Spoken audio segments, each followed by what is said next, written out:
No em-off, o jogo que deveria valer a vida para o Inter, mas que não passou de mera formalidade.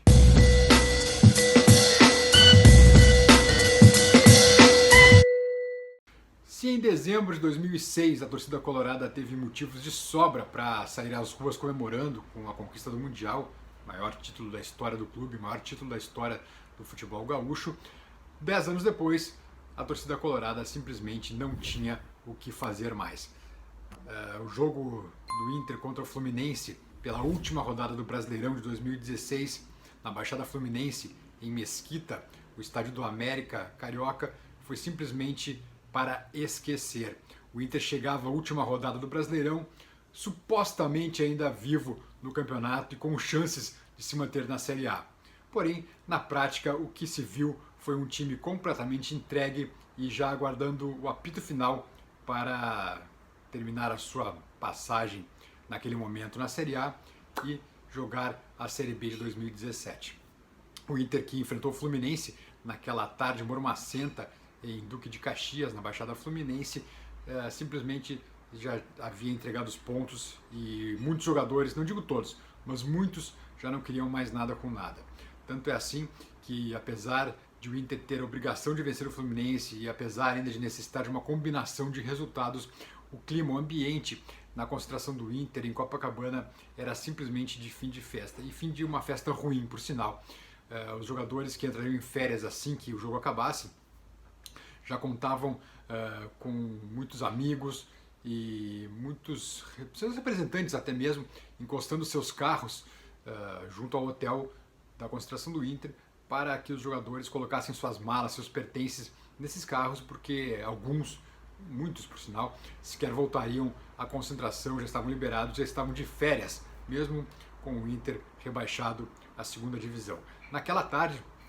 um mormaço terrível, eu estava lá cobrindo o jogo pela 0 hora, em um ambiente também absolutamente hostil, com o estádio cercado por um grande lixão, por, enfim, um cenário realmente muito feio, muito ruim. Cenário que a gente vê assim em filmes como Cidade de Deus,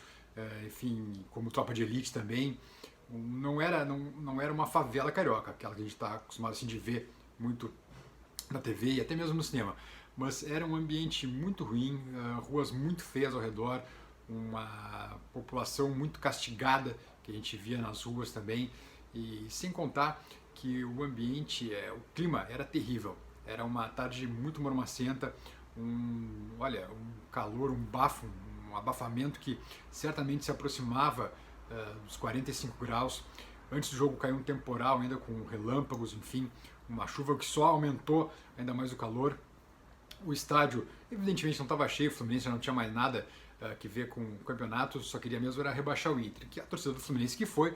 justamente para comemorar o descenso do Inter, que em 92 tirou do Fluminense a Copa do Brasil na final aqui no Beira-Rio. A torcida colorada que foi ao estádio ainda mantinha alguma esperança, mas em campo o que se via era um time sem força alguma. Tanto é assim que o máximo que conseguiu foi um empate em 1-1, com um gol do Ferrarese, que por sinal fez o gol, não sei se vocês lembram, mas saiu comemorando como se fosse uma pantera, assim, né? Enfim, totalmente desconectado do momento que viveu o clube, porque era de pegar a bola e se correndo para recomeçar o jogo, tentar fazer mais gols ainda, tentar vencer a partida, e o Ferrarese sai caminhando feito uma pantera, comemorando o seu último gol naquele campeonato, enfim, de que não valia mais nada. Não valia mais de nada. O próprio técnico Lisca, conversando conosco no Voz do Gigante, entrevista que vai ao ar logo mais, disse que já não tinha mais o que fazer naquele momento, que não tinha conseguido remobilizar o vestiário estava completamente entregue ao rebaixamento. Lideranças como o Alex, como o Ceará, até o próprio Seiras, que de alguma forma era um jogador que tentava motivar a equipe, não estavam naquela partida, estavam fora, mas haviam viajado com a delegação para tentar dar uma força ainda para motivar os seus companheiros, mas nada mais era possível de fazer. O Inter já, se não estava matematicamente rebaixado, espiritualmente já estava na segunda divisão. E o em-off de hoje lembra aquela passagem justamente para que jamais a torcida colorada e os dirigentes futuros e os jogadores do futuro do clube esqueçam aquele momento, para que não se repita jamais também.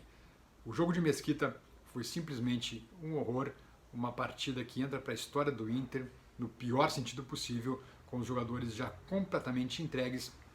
e muitos até mesmo descompromissados naquela partida contra o Fluminense, como alguns foram ao longo do ano, e também não se tire a responsabilidade da direção, porque depois, mais tarde, a gente